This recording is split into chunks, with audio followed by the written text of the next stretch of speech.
हरे कृष्णा। तो आज के इस क्लास में हम आप सब वक्त जो भी यहाँ पे उपस्थित है, हम सबका हार्दिक स्वागत करते हैं और आशा करते हैं कि आप सब लोग अच्छे से अपना कर रहे हैं भक्ति। तो स्टार्ट करने से पहले गुरु और वैष्णव से प्रणाम करते हुए याचना अर्पित करते हैं कि हम भी कुछ आज की इस चर्चा से कुछ सीख सके, अपने जीवन में उतार सके और अपना शुद्धिकरण कर सके।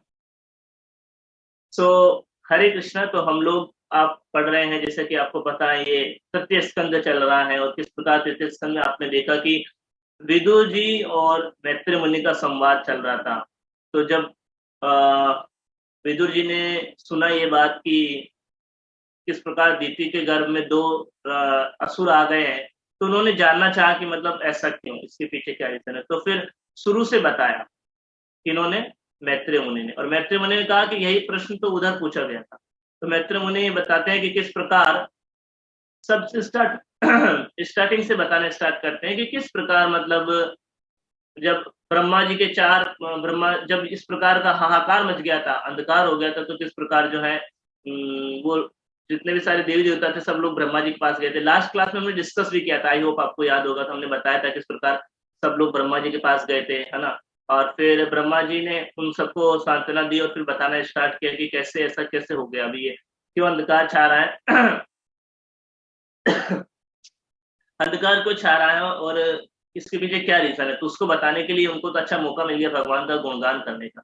तो पूरा कथा बताने लगे कि इस प्रकार जब एक बार सनत कुमार वहां पे वैकुंठ धाम में गए थे और किस प्रकार वहां पे चार कुमार जब थे वहां पे, सनत कुमार और चार कुमार, तो वहां पे जो द्वारपाल थे उन्होंने कैसे अपराध किया और फिर कैसे वो लोग यहाँ पे उनको श्राप मिला और कैसे फिर वो यहाँ पे आए। तो ये पूरी कहानी बतानी है, लेकिन वो यहाँ से स्टार्ट नहीं करते हैं। वो क्या करते हैं, भगवान का गुणगान करने चालू करते हैं कि कैसे हम आध्यात्मिक जगत कहाँ है, भौतिक जगत क्या है, इनमें क्या डिफरेंस है।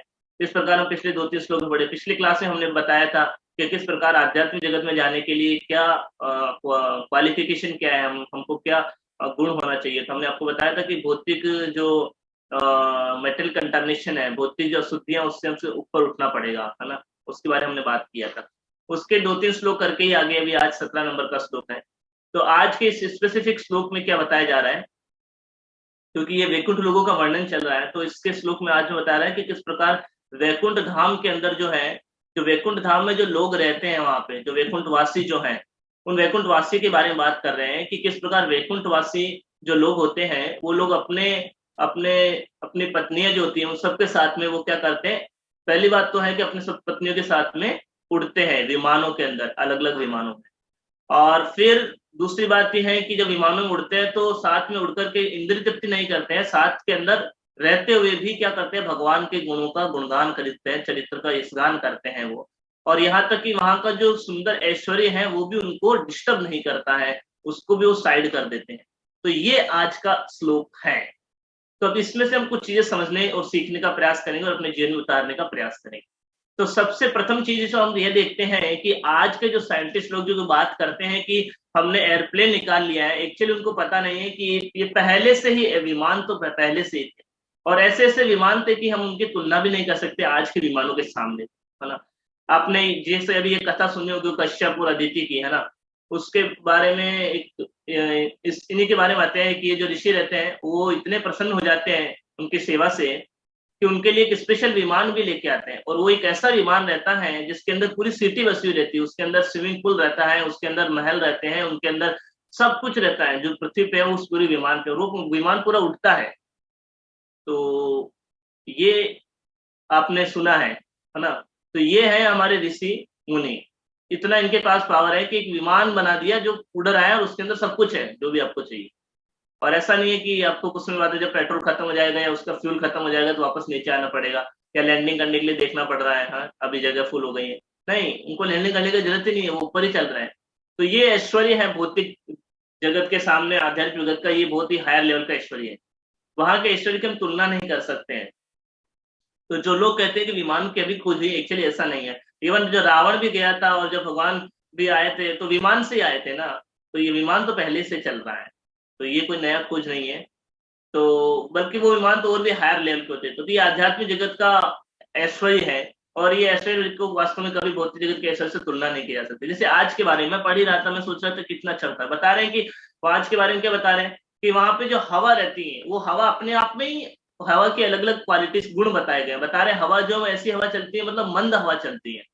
यहाँ पे जो चलती है वैसा हवा नहीं होती है। यहाँ पे हम देखते हैं कैसी हवा चलती है, या तो तूफान आता है तो सबको उड़ा देता है, या फिर हवा चलती नहीं है, एकदम ड्राई हो जाता है, या फिर एकदम राजस्थान उस एरिया में आप देखोगे तो एकदम गर्म हवा चलती है। लेकिन जो आध्यात्मिक जगत में उधर हमेशा ही, यहाँ पे तो आपको भौतिक जगत में कभी कभी ऐसा देखने को मिलता है कि एकदम ठंडी हवा चल रही है जो हमको बहुत ही अच्छी लगती है, प्रसन्न कर देती है हमारे चित्त और मन को।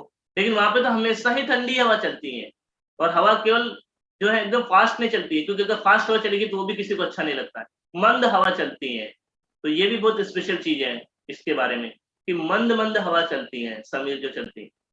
तो ऐसी सुंदर हवा, और वो केवल हवा चलती नहीं बस, केवल उस हवा में स्पेशल खुशबू भी रहती है, सुगंधित, क्योंकि वहां पे बहुत सारे अलग अलग गार्डन्स है, अलग अलग फ्लावर्स, अलग अलग उद्यान है। उन उद्यान के अंदर अलग अलग प्रकार के भांति भांति के फूल लगे हैं। उन सब फूलों की खुशबू वो ओरिजिनल होते हैं, बॉम्बे वाले फूल नहीं है ये, जिसको 5 दिन भी रख दो, 7 दिन भी रख दो, वैसे वैसे फूल लगता है। दिखने में बाहर से बहुत एकदम फर्स्ट क्लास दिखता है, और जैसे आप सूंघने जाओगे कोई सुगंध नहीं है उसके अंदर।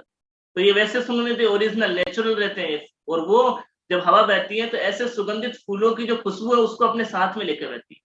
और यहाँ तक कि केवल फूलों की खुशबू ही साथ में नहीं लेके बहती है, यहाँ तो बता रहा है कि मधु से भरे हुए पुष्पित माधुरी फूलों की, तो ऐसे माधुरी फूल जिनमें मधु भरा रहता है, उन फूलों को भी खुशबू जो होती है उनको भी लेके ये हवा घूमती है, मतलब उसमें मधु की सुगंध भी आती है। तो ये आप देख लीजिए, ये आध्यात्मिक जगत का ऐश्वर्य है। तो वास्तव में अगर हमको ऐश्वर्य भी प्राप्त करना है तो भौतिक संसार में कोई ऐश्वर्य नहीं है, इधर रहने का फायदा नहीं है। इधर हमको क्या ऐश्वर्य मिलेगा, इधर बदबू आती है इधर जो है कहाँ आपको सुगंधित हवा मिलती है। आज के टाइम में तो हवा भी बिक रही है, आप सबको पता होगा ना, हवा बिकती है किसी ने सोचा भी नहीं था। किसने तो ये भी नहीं सोचा था कि खाना बिकेगा, किसने तो ये भी नहीं सोचा था कि पानी बिकता है। युधिष्ठिर महाराज को भी अगर ये पता हो तो उनको शौक लग जाता युधिष्ठिर महाराज के टाइम में सब फ्री में मिलता था, खाना पानी शिक्षा सब कुछ। आज के टाइम में इसी को धंधा बना लिया है सबसे बड़ा। एनीवे, तो ये बताना चाह रहा हूं मैं कि हाँ, तो हम बात करते हैं हवा की। तो किस प्रकार जो ये है, वास्तव में अगर हमको भौतिक रूप से भी अगर देखा जाए अच्छा जीवन जीना है, तो वास्तव में भौतिक जगत में एक अच्छा जीवन भी व्यक्ति नहीं जी सकता है नेचुरल। तो अगर वास्तव में हमको ऐश्वर्य प्राप्ति की इच्छा भी है तो भी भगवान के धाम जाने की इच्छा रखनी चाहिए, क्योंकि भगवान के धाम में रियल ऐश्वर्य है।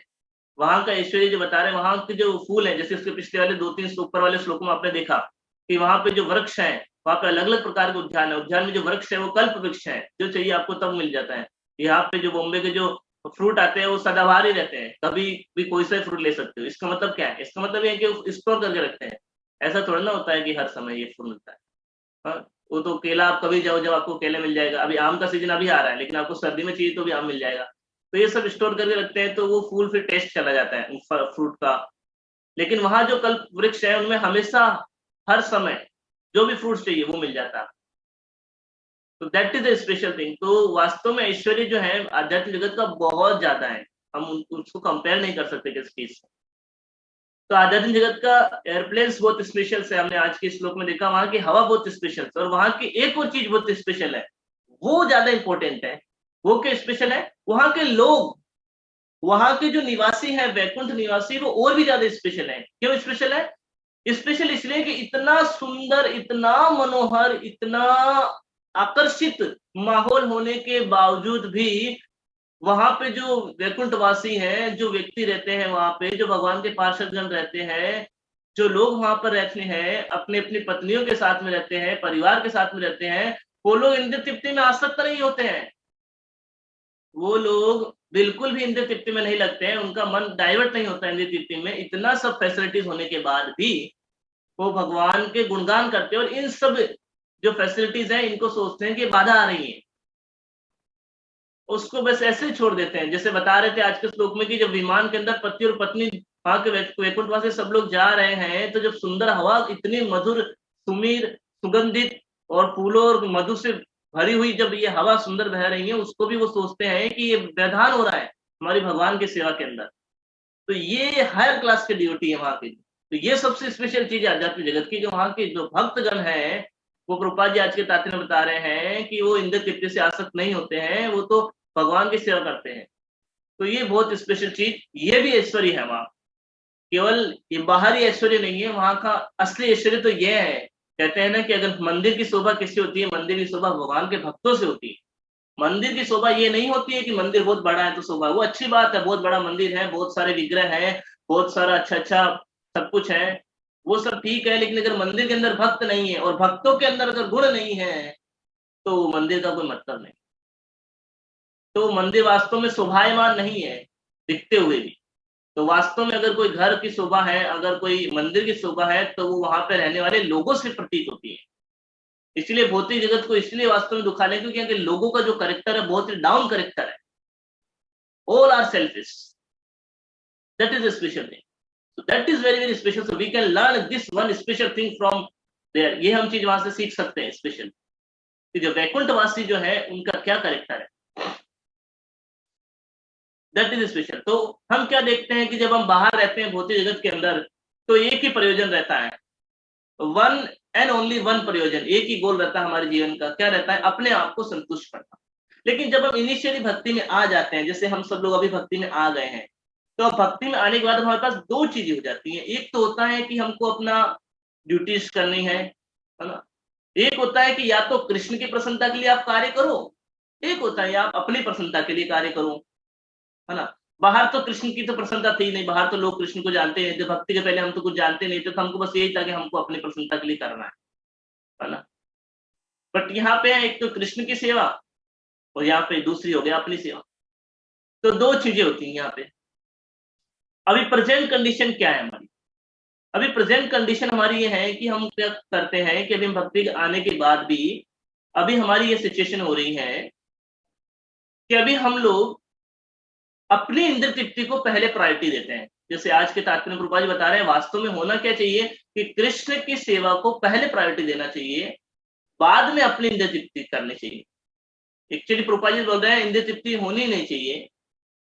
तो हम इसको थोड़ा समझने का प्रयास करते हैं, ऐसा क्यों होता है, मतलब ऐसा क्या रीजन है कि हम भगवान की सेवा को सेकंड प्रायोरिटी देते हैं। तो इसके पीछे वास्तव में अगर हम लोग देखें तो एक स्पेशल चीज हम ये समझ सकते हैं कि हम सबके अंदर, जैसे भगवान गीता के अंदर बताते हैं कि प्रकृति क्रियमाणानि गुणे कर्माणि सर्वस्य, हम सबके अंदर एक भोक्ता का भाव आ जाता है। तो ये भोक्ता का भाव क्या है, ये भोक्ता का भाव ये होता है कि हर चीज का एंजॉयर मैं हूं, हर वस्तु मेरे आनंद के लिए बनी, जो कोई भी चीज है वो मुझे सेटिस्फाई करनी चाहिए। चाहे एक पति हो तो देखता है कि पत्नी मेरे सेटिस्फेक्शन के लिए बनी, एक पत्नी है तो वो देखती है कि पति मेरे मेरे आनंद के लिए कमा रहा है, ये पैसा मेरे से बिलोंग कर। एक बच्चा है तो देखता है पिताजी मेरे लिए कुछ बेनिफिट करे। अगर कोई एक घर में कोई छोटा सा नौकर है तो वो भी सोचता है कि मैं कैसे आनंद ले सकता हूँ।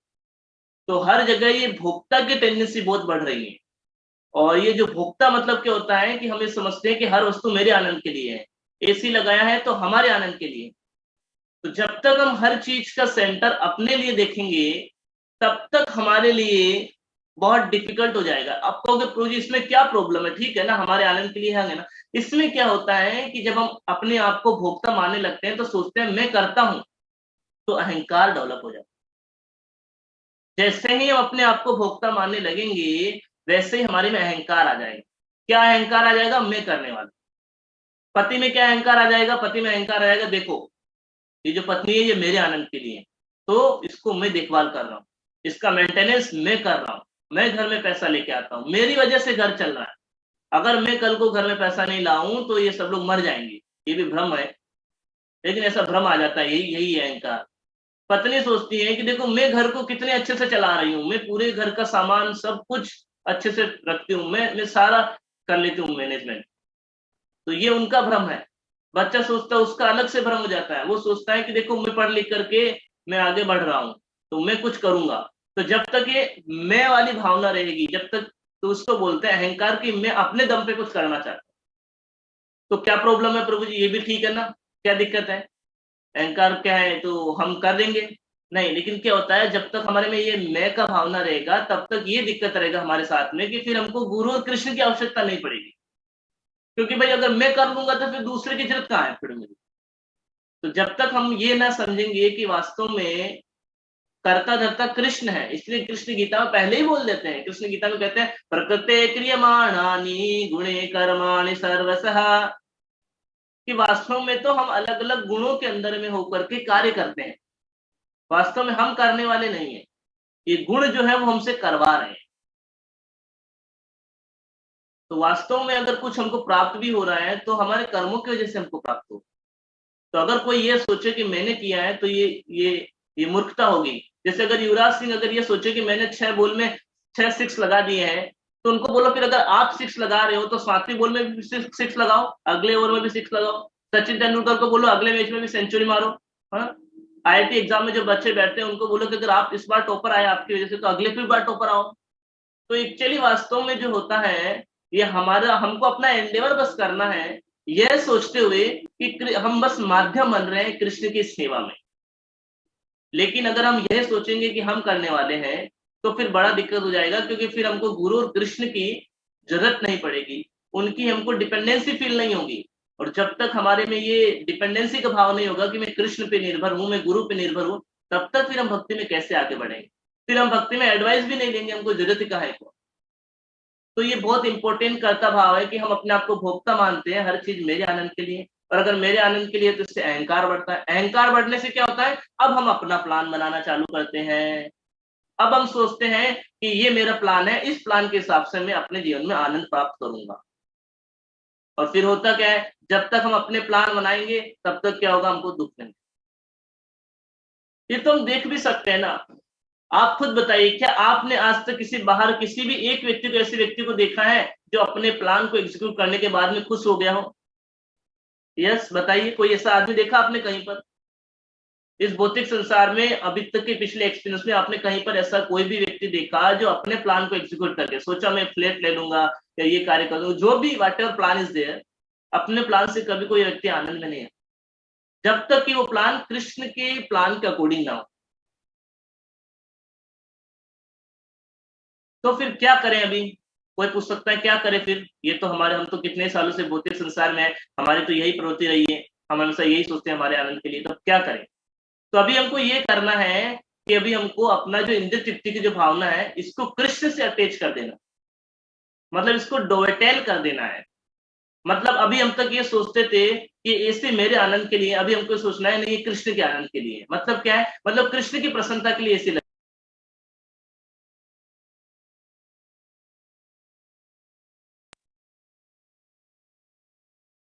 मतलब अगर 2 रूम है आपके पास घर में और प्रायोरिटी आती है एसी कहाँ लगाए, तो पहले भगवान के रूम में लगाइए, फिर अपने रूम में लगाइए। एक बार ऐसा हुआ कि विदेश में एक जगह हमारे एक बहुत बड़े सन्यासी गए थे, तो उन्होंने देखा बहुत बड़ा उनका घर था, और बहुत बड़े घर के अंदर एक कमरा था जिसके अंदर भगवान के विग्रह स्थापित थे और भगवान की वहां पे पूजा होती थी। और दूसरे उसके पास में इधर सामने उनका रूम था, खुद का अपना पर्सनल। तो जो महाराज जी थे वो बहुत बड़े व्यक्ति थे, तो उनसे मिले, तो उनसे बात की, तो वहां पे बैठे रहे कुछ देर। फिर उसमें उन्होंने देखा कि एसी, उन्होंने बोला एसी चला दो, तो बोला कि महाराज एसी खराब है इस रूम का। तो बोले अच्छा अच्छा। फिर कुछ समय बाद वो उनके रूम में गए, कुछ मतलब प्रसाद ग्रहण करने के लिए। तो जब उनके रूम में गए तो देखा कि उनके रूम में एसी चल रहा है। तो उन्होंने पूछा कि आपका यहाँ रूम में एसी चल रहा है, तो उस रूम में एसी क्यों नहीं चला देते, या उस रूम में अच्छा वाला एसी क्यों नहीं लगा देते? तो बोले कि क्या है ना कि वो एसी खराब हो गया उस रूम में, तो अभी अभी हम क्या सोच रहे हैं महाराज जी कि मतलब यहाँ पे एसी चला देते हैं ना, तो यहाँ का जो एसी रहता है ना वो हम गेट खोल खोल देते हैं रात को, तो जो हवा जो रहती है ना एसी की उस रूम में भी चली जाती है। तो महाराज जी मन में सोचे और फिर बोले अच्छा अच्छा अच्छा। बोले मेरे पास एक आइडिया, आप करोगे क्या? बोले क्या? ऐसा क्यों नहीं करते कि ये जो एसी जो चल रहा है आपके रूम का, जहाँ पे आप लोग सोते हो बेडरूम में, इस एसी को निकाल करके भगवान के रूम में लगा दे, और फिर भगवान के रूम में एसी चला देना, और फिर वहां से हवा आपके रूम में भी आ जाएगी। तो उसका मतलब वो समझ गया फिर व्यक्ति कि महाराज जी क्या कहना चाहते हैं, कि अपनी इंद्र तृप्ति के लिए उसने एसी लगा दिया अपने रूम में, लेकिन भगवान के लिए छोड़ दिया। तो एक उदाहरण बताना चाह रहा हूं कि हम किस प्रकार अपने कंफर्ट्स को फर्स्ट प्रायोरिटी देते हैं, कृष्ण की सेवा, कृष्ण की कोई भी चीज उसको बाद में प्रायोरिटी देते हैं।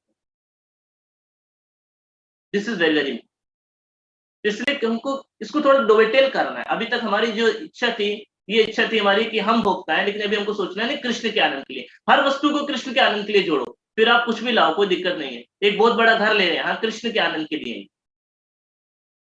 तो अगर हम कृष्ण के प्लान से चलेंगे तो हमको फायदा होगा, और अगर हम अपने प्लान से चलेंगे तो हमको दुख तो मिलेगा ही। एंड सेकंड चीज जो है, हमारे अहंकार की वजह से फिर हमको कभी गुरु और कृष्ण की डिपेंडेंसी फील नहीं हो। तो वास्तव में हमको क्या करें फिर प्रभु जी, कैसे करना चाहिए? हमको ये करना चाहिए कि हमको गुरु और कृष्ण के प्लान के अनुसार चलना चाहिए, तो जीवन का सक्सेस है। यही तो हम गाते हैं, क्या गाते हैं हम? सुबह सुबह गुरु पूजा गाते हैं ना, उसमें आपने सुना होगा ना, एक लाइन आती है, क्या क्या लाइन आती है? गुरु मुख पद्मा वाक्य चितते करियाए क्या, गुरु मुख पद्मा वाक्य चितते करियाए क्या, आरे ना केरी हो माने आशा रे ना केरी हो माने आशा। क्या बता रहे? गुरु मुख पद्म वाक्य चित्तते करेगा, कि जो गुरु और जो कृष्ण से जो इंस्ट्रक्शन आ रहे हैं उनको अपने, हमको अपने हार्ट से बना लेना, सोल से, उनको ही अपना लाइफ एंड सोल मान लेना। एंड उसके अलावा आरे ना करी हो माने आशा, मेरी और कोई इच्छा नहीं है। मेरी एक ही इच्छा है कि जो गुरु कृष्ण, जो शास्त्र से जो वाणी आ रही है उसको मैं अपने जीवन में उतारूं, उसके अलावा मेरी कोई इच्छा नहीं। तो प्रभु जी आप बोलोगे प्रभु जी तो बहुत हायर गोल है, फिर हमारे अपने जो प्लान्स हैं उनका क्या होगा? अगली लाइन में बात करें। श्री गुरु चरणे राती ऐसे उत्तम गति, श्री गुरु चरणे राती ऐसे उत्तम गति, ये प्रसादे पूरे सर्व आशा, ये प्रसादे पूरे सर्व आशा। क्या बता रहे हैं? श्री गुरु चरण रहते ऐसे उत्तम गति। अगर हमने ये कर लिया, गुरु के चरणों के इंस्ट्रक्शन से हमने अपने आप को आसक्त कर दिया है, ऐसी उत्तम गति, फिर हाईएस्ट परफेक्शन आपको जीवन में प्राप्त हो जाएगा। और क्या है हाईएस्ट परफेक्शन? ये प्रसादे पूरे सर्व आशा, whatever desire you have everything will be fulfilled. तो फिर जो भी हमारी इच्छा होगी अपने आप पूरी हो जाएगी, अपने आप पूरी जाएगी। जैसे कृष्ण जो है, जब हम भगवान की सेवा लग जाते हैं तो कृष्ण अपने आप आपकी इच्छाएं पूरी कर देंगे। हम देखते हैं ध्रुव महाराज का एग्जाम्पल, जैसे ध्रुव महाराज को भगवान का दर्शन हुआ, वो तुरंत भगवान को ग्लोरीफाई करने लग गए, उन्होंने सब कुछ छोड़ दिया। लेकिन भगवान बोले नहीं नहीं नहीं नहीं, because you have the desire, आपने इच्छा प्रकट किया था ना कि हमको किंगडम चाहिए, आप चाहिए किंगडम का आनंद लीजिए, किंगडम का आनंद लीजिए, फिर आप मेरे पास आओगे भगवान। तो कृष्ण आपकी इच्छा पूरी करेंगे, क्योंकि बिना इच्छा पूरी किए तो लेके भी नहीं जाएंगे ना भगवान धाम, बिना इच्छा पूरी किए कैसे लेके जाएंगे? असंभव है। तो वास्तव में अगर हम कृष्ण भक्ति में लग जाएंगे तो हमारी जो भौतिक इच्छाएं हैं वो भी पूरी हो जाएगी, इस तरीके से पूरी होगी कि हमारी भक्ति नहीं छूटेगी। अभी अगर हम लोग अपने प्लान से अपनी इच्छाएं पूरी करने जाएंगे तो भक्ति तो छूट चली जाएगी और प्लान में भी आनंद नहीं मिलेगा, क्योंकि वो प्लान अपने हिसाब से हो रहा है। अब ध्रुव महाराज जो राज्य कर रहे हैं, अब कृष्ण की इच्छा से राज्य कर रहे हैं, तो अभी वही राज्य स्पिरिचुअल हो गया है, अभी वही कार्य स्पिरिचुअल हो गया है। तो ये सबसे बड़ा डिफरेंस है। तो अपने आप हमारे अपने आप हमारे कर्मों के हिसाब से हमको कृष्ण भौतिक जो इच्छाएं हैं उनको फुलफिलमेंट करा देंगे स्पिरिचुअलिटी में, वो इच्छा हो जाएगी हमारी पूरी। इसलिए हमको क्या करना है, लेकिन पहले ये करना है गुरु मुख पद्म वाक्य चित्तते करिए, क्या पहले ये करना पड़ेगा। और क्यों नहीं करेंगे, एक चीज मुझे समझाइए, एक चीज मुझे बताइए। मैं आप सब लोग जितने भी यहाँ पे बैठे हैं 42 लोग में एक छोटा सा लॉजिक समझाता हूँ। मान लीजिए कि मान लीजिए यहाँ पे ध्रुव प्रभु बैठे हैं, मान लीजिए कि मैं ध्रुव प्रभु के पास जाता हूँ, मैं इनसे मिल लेता हूँ और मैं जाकर के इनका कुछ सेवा करता हूँ, है ना, इनको कुछ हेल्प कराता हूँ, इनके लिए बहुत कुछ मतलब काम करवा देता हूँ। मान लीजिए, हाँ, मान लीजिए इनको कहीं जाना है और मैं तुरंत इनके लिए खाना बना के दे दिया, है ना, या इनको कुछ अचानक पैसे की जरूरत पड़ी, मैंने इनको पैसा दे दिया, है ना, या इनको कुछ हेल्प जरूरत पड़ी, उन्होंने मुझे बुलाया, मैंने जाकर के इनको हेल्प कर दी। तो एक चीज बताइए कि जब अगर मैं इनका हेल्प कर दूंगा तो क्या वो मेरे प्रति कृतज्ञ फील करेंगे? नहीं करेंगे? करेंगे ना। उनको भी लगेगा अरे इस व्यक्ति ने मेरे लिए इतना सेवा किया है, मैं भी इनके लिए कुछ करना चाहता हूँ। यही तो होता है भौतिक संसार में। है क्या? भौतिक संसार में यही तो है कि हम किसी व्यक्ति के साथ में अच्छा रिलेशन करते हैं, अच्छा बर्ताव करते हैं, उनका कुछ हेल्प करते हैं, तो वो भी हमारी हेल्प करने के लिए तैयार हो जाता है। तो बताइए एक चीज मुझे कि जब भौतिक संसार के जो व्यक्ति जो कि वास्तव में एक्चुअल में तो इतने स्वार्थी हैं, इतने कृतज्ञ हैं, इतने क्रूर रहते हैं, उनमें भी दया का भाव आ जाता है जब हम उनका कुछ कार्य करते हैं। तो एक चीज बताइए कि जो भगवान कृष्ण, जो भगवान चैतन्य महाप्रभु, जो खुद परम दयालु अवतार है, जो जो खुद अपने आप को अपने आप पुत्र मानते हैं हम सबको, और जो खुद इसीलिए आए हैं कि हम सब उनके धाम में वापस जाएं, और जब हम उनका कुछ सेवा करेंगे, हम अपने प्लान को छोड़ करके उनके प्लान के हिसाब से हम चलना चाहेंगे, तो कैसे वो कृष्ण, वो परम दयालु, वो आपके साथ में रेसिप्रोकेट नहीं करेंगे? कैसे वो आपको ऐसे ही छोड़ देंगे? कैसे संभव हो सकता है? एक छोटा सा लॉजिक बता दीजिए मुझे, हाउ इज दिस पॉसिबल? अरे जब भौतिक संसार का कोई व्यक्ति को हम कुछ कार्य करते हैं, कुछ सेवा करते हैं, वो हमारे से खुश होकर के उसमें दया का भाव उत्पन्न हो सकता है, जो कि वास्तव में तो मर्सीलेस है, कोई दया नहीं होती, ऐसे व्यक्तियों में दया का भाव उत्पन्न हो सकता है। तो परम भगवान में तो कितने गुण हैं, तो कैसे वो अपनी दया नहीं करेंगे हमारे ऊपर? कैसे वो हम हमारी जो इच्छा उनको ऐसे छोड़ देंगे? नहीं नहीं, वो परम दयालु, वो तुरंत प्रसन्न हो जाते हैं। इसीलिए गीता में कृष्ण क्या कहते हैं, 2.40 क्या बोलते हैं भगवान? स्वल्पम अप्यस्य धर्मस्य त्रायते महतो भया। कृष्ण गीता में कहते हैं अरे बाकी बात तो छोड़ो, स्व अल्प, अल्प मतलब तो छोटा होता है, स्व अल्प मतलब और भी छोटा, स्वल्पम अप्यस्य धर्मस्य, अगर मेरे इस धर्म के कार्य में, मेरी सेवा में अगर कोई व्यक्ति थोड़ा सा भी आ जाता है, तो त्रायते महतो भयात, बहुत बड़े दुख से, बहुत बड़े फियर से दूर चला जाता है। कृष्ण खुद इस बात की गारंटी दे रहे हैं गीता के अंदर। तो इस बात पे हमको विश्वास होना चाहिए कि वास्तव में हम इधर उधर इतने सारे भौतिकतावादी व्यक्तियों के पीछे हम दौड़ते रहते हैं, भागते रहते हैं, जस्ट केवल इसलिए कि हमारा प्लान सक्सेसफुल हो जाए। लेकिन वास्तव में अगर वो हमारे पे दया कर भी देंगे भौतिकतावादी व्यक्ति, और हमारा प्लान सक्सेसफुल हो जाएगा, तो भी हम वास्तव में आनंद नहीं मिलेगा, और प्लान नहीं सक्सेसफुल हुआ तो वैसे भी आनंद नहीं मिलेगा। लेकिन अगर कृष्ण की सेवा में जुड़ जाएंगे हम, हमारा प्लान छोड़कर के कृष्ण के प्लान के अकॉर्डिंग हम चलना स्टार्ट कर देंगे, तो सत्य बात यह है वास्तव में कि कृष्ण प्रसन्न हो जाएंगे, और कृष्ण निश्चित रूप से हम सब लोगों पर कृपा करेंगे, हमारी सबकी अपने आप इच्छाएं पूरी हो जाएगी, फिर चाहे वो भौतिक हो, आध्यात्मिक हो, और इस प्रकार पूरी होगी कि हमारी भक्ति ना छूटे। और वास्तव में इस प्रकार अगर हम लोग करते रहेंगे ये सेवा ना, इसके सबसे बड़ा फायदा क्या होता पता है? ऑटोमेटिकली फिर हमको धीरे धीरे इंद्र तृप्ति नगण्य लगने लग जाती है। प्रभुपाद जी आज के तात्पर्य की सबसे लास्ट लाइन में यही चीज बोल रहे हैं। क्या बोल रहे हैं प्रभुपाद जी? प्रभुपाद जी कह रहे हैं कि अगर इस प्रकार हम लोग ने किया कार्य, कैसा कार्य किया? हर चीज को कृष्ण की प्रसन्नता के लिए करने के लिए सोचा, कृष्ण के प्लान के अकॉर्डिंग चलने के लिए सोचा, फिर कुछ भी हो वो चाहे, फिर वॉट एवर इज देयर, पहले हमको ये देखना चाहिए कि इसमें कृष्ण की प्रसन्नता कैसे होगी कोई भी कार्य में, और अगर उसको देख के हम करेंगे तो फिर वास्तव में कृष्ण बहुत प्रसन्न हो जाएंगे, और निश्चित रूप से कृष्ण इतने परम दयालु है तो निश्चित रूप से हम सबकी इच्छाएं पूरी करेंगे, हम सबको भक्ति में उन्नति प्रदान हो। और वास्तव सत्य तो यह है कि अगर इस प्रकार अगर हम कृष्ण की सेवा में लग जाते हैं, तो अपने आप हमारा भौतिक कलमश दूर हो जाता है, और जब भौतिक कलमश दूर हो जाता है तो फिर वो भक्त चाहता ही नहीं है कि मुझे चाहिए। जैसे ध्रुव महाराज का एग्जाम्पल, ध्रुव महाराज गए थे क्या करने के लिए? किंगडम प्राप्त करने के लिए, लेकिन क्योंकि भक्ति किया, शुद्ध हो गए, बोले भगवान नहीं चाहिए, अब आपका दर्शन हो गया, भगवान अब क्या चाहिए हमको? तो वास्तव में कोई भगवान इसलिए कहते हैं गीता में कि कोई चाहे दुख बरसे, आर्थो जिज्ञासु अर्थार्थी ज्ञानी च वर्तते सुगत। 4 प्रकार के लोग आते हैं, दुखी होते हैं, जिनको पैसा चाहिए, जिनको ज्ञान चाहिए, जिनको जिज्ञासु होता है। कोई कैसे भी आए, भगवान बोलते हैं एक बार आ गया ना, बस उसका धुलाई हो जाएगा, उसका हृदय साफ हो जाएगा, फिर वो कुछ नहीं चाहेगा, बस यही चाहेगा, I just want to sit at your lotus feet, बस आपके चरणों की सेवा करनी है।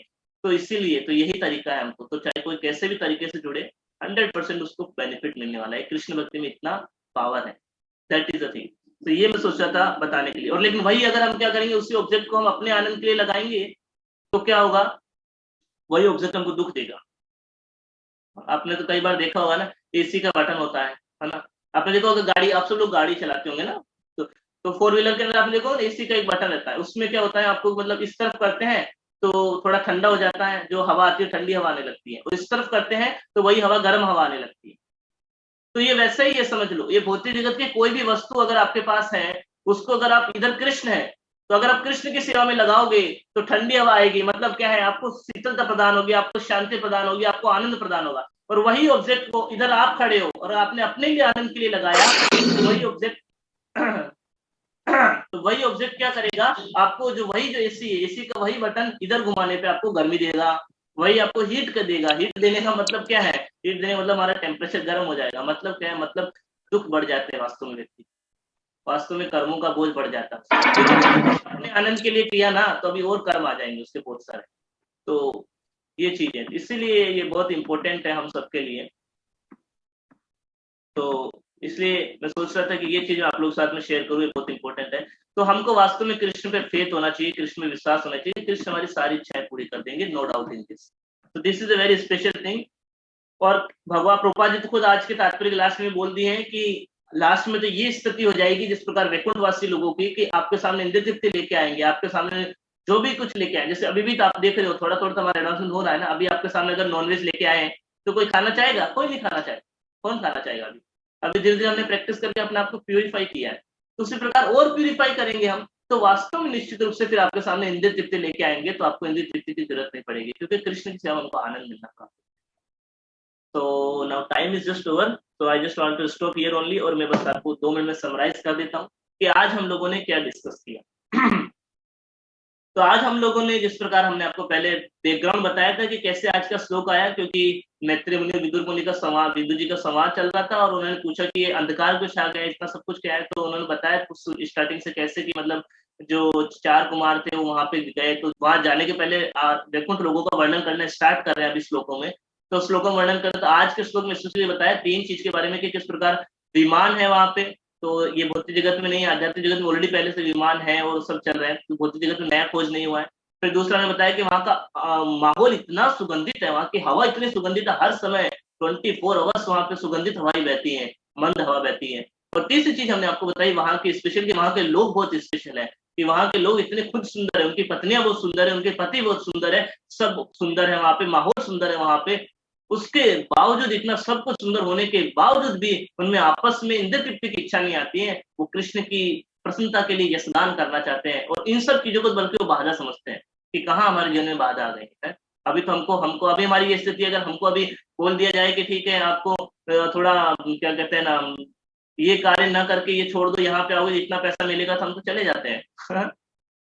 लेकिन भगवान के कुछ कुछ आचार्य ऐसे हैं, बोलते हैं कि अगर मुझे क्षण भर के लिए भी कृष्ण से दूर करना पड़े, और क्षण की कीमत अगर मुझे तीनों लोगों को का स्वामी बना दिया जाए क्षण भर के लिए, अगर मैं कोई मुझे बोले कि क्षण भर के लिए कृष्ण भक्ति को छोड़ दो, क्षण भर के लिए कृष्ण को याद करना छोड़ दो, मैं तुम्हें तीनों लोगों का स्वामी बना दूंगा, तो भी मैं नहीं जाना चाहता हूँ। ये हमारे आचार्य हैं। और अभी हमारी तो क्या स्थिति है, हमारी तो स्थिति है कि थोड़ा ज्यादा पैसा मिल जाता है तो आप दूसरी जॉब में चले जाते हैं, चाहे बोले वो जॉब दूर हो, चाहे बोले वो जॉब में ज्यादा घंटा काम करना पड़ता है, चाहे वो जॉब कृष्ण भक्ति के लिए फेवरेबल नहीं है। कोई अच्छा घर मिल जाता है तो मंदिर से दूर चले जाते हैं, हमको कोई दिक्कत नहीं है। तो अभी तो हम लोग क्या अपने आनंद में देखते हैं, लेकिन धीरे धीरे अगर हम प्रयास करेंगे तो इस लेवल पे पहुंच जाएंगे, फिर हम कृष्ण को पहले प्रायोरिटी देंगे कि कृष्ण की सेवा कहाँ होगी, कृष्ण को प्रायोरिटी देंगे, मतलब मेरी कृष्ण भक्ति कहाँ पे अच्छी होगी, वो कार्य मैं करूंगा, बाद में अपनी इंद्रिय। तो this is the second thing. तो वहां उसके बाद फिर हमने आपको बताया कि किस प्रकार अभी आध्यात्मिक जीवन में हमारे पास 2 चीजें, अपनी सेवा है, अपनी तृप्ति है, और एक कृष्ण की सेवा, कृष्ण की तृप्ति। फिर हमने आपको उसमें बताया कि अभी वास्तव रीजन ये है कि हमने भोक्ता का भाव अपना लिया है। भोक्ता का भाव ये है कि हर चीज बस मेरे आनंद के लिए, हर वस्तु हर व्यक्ति मेरे आनंद के लिए बना है, और उसकी वजह से हमें आ जाता है अहंकार। और जब अहंकार आ जाता है तो हमने आपको बताया फिर हमको गुरु और कृष्ण की जरूरत नहीं पड़ती, फिर हमको लगता है इनकी कहाँ जरूरत है, मैं भी तो कुछ कर सकता हूँ। और जैसे ही अहंकार आएगा आप अपने प्लान बनाना चालू कर देंगे, और जैसे ही आप अपना प्लान बना के उसको एग्जीक्यूट करेंगे, चाहे वो प्लान सफल हो असफल हो, दोनों कंडीशन में दुख मिलने वाला। तो क्या करें, तो हमने आपको बताया इस कंडीशन को ये करना चाहिए कि हमको हर चीज कृष्ण की भक्ति की प्रायोरिटी को देखना चाहिए, कि इसमें कृष्ण कैसे प्रसन्न होंगे, मेरी भक्ति इसमें कहाँ पे सरसेट हो, वो कंडीशन हमको उठानी चाहिए जहाँ पे मेरी भक्ति अच्छी रहे, जहाँ पे कृष्ण ज्यादा प्रसन्न हो। और इस प्रकार हम करेंगे तो। और दूसरा फिर हमने आपको बताया कि गुरु मुख पद्मावत चित्तते करिएगा, सिंपल शब्दों में बता दिया कि वास्तव में गुरु के जो इंस्ट्रक्शन उनको अपने जीवन से लगा लो। मैं 100% लिख के दे रहा हूँ। क्या होगा, ये प्रसाद है पूरे सर्वास, आपकी सारी इच्छाएं पूरी हो जाएगी, चाहे भौतिक इच्छा हो, चाहे आध्यात्मिक इच्छा हो, whatever is there, everything will be fulfilled, no doubt in this. Do just one thing, what is that, कि हम सब लोगों को प्रयास करना चाहिए कि गुरु के मुख से जो वाणी निकल रही हैं उनको श्रवण करें। और पता कैसे चलेगा, श्रवण करेंगे तो पता चलेगा। तो गुरु के मुख से वाणी को, प्रभुपाद जी की वाणी को हमको सुनना चाहिए, और फिर उनके हिसाब से हमारा जीवन जीना चाहिए। तो गुरु मुख चित्त करिए क्या हो जाएगा, तो फिर हमारी और कोई इच्छा नहीं रहेगी, और फिर कृष्ण हमकी सारी इच्छा पूरी करेंगे। ये हमने आज डिस्कस किया। और लास्ट चीज में हमने आपको बताया कि धीरे धीरे इस प्रकार हम भक्ति के प्रोसेस में करते रहेंगे तो निश्चित रूप से कृष्ण तो दयावान है। मैंने आपको उदाहरण दिया था कि भौतिक जगत में किसी व्यक्ति की सेवा करते हैं, उसमें दया का भाव आ जाता है, वो हमारे लिए कुछ करने को तैयार हो जाता है। तो कैसे हो सकता है कृष्ण की अगर हम सेवा करेंगे और वो कुछ नहीं करेंगे हमारे लिए, उनको कुछ नहीं, हम इम्पॉसिबल चीज है, निश्चित रूप से हमारे लिए तैयार है। थोड़ा अगर लॉजिक होगा तो हम सोच सकते हैं इस लॉजिक से। लास्ट चीज मैंने आपको बताया, प्रभुपाद जी आशीर्वाद दे रहे हैं इस आज के तात्पर्य जो इस भक्ति प्रोसेस में लगा रहेगा, तो लास्ट में उसकी ये स्थिति हो जाएगी कि उसके सामने भक्ति इतनी प्रायोरिटी हो जाएगी कि वो जब वो इंद्र तृप्ति लेके आएंगे तो उसको नगण्य समझेगा, उसके लिए इंद्र तृप्ति की कोई वैल्यू नहीं रही। तो this is the very important point. So now let us focus on these things. So start with chanting, reading and hearing. Okay. Thank you very much. Hare Krishna.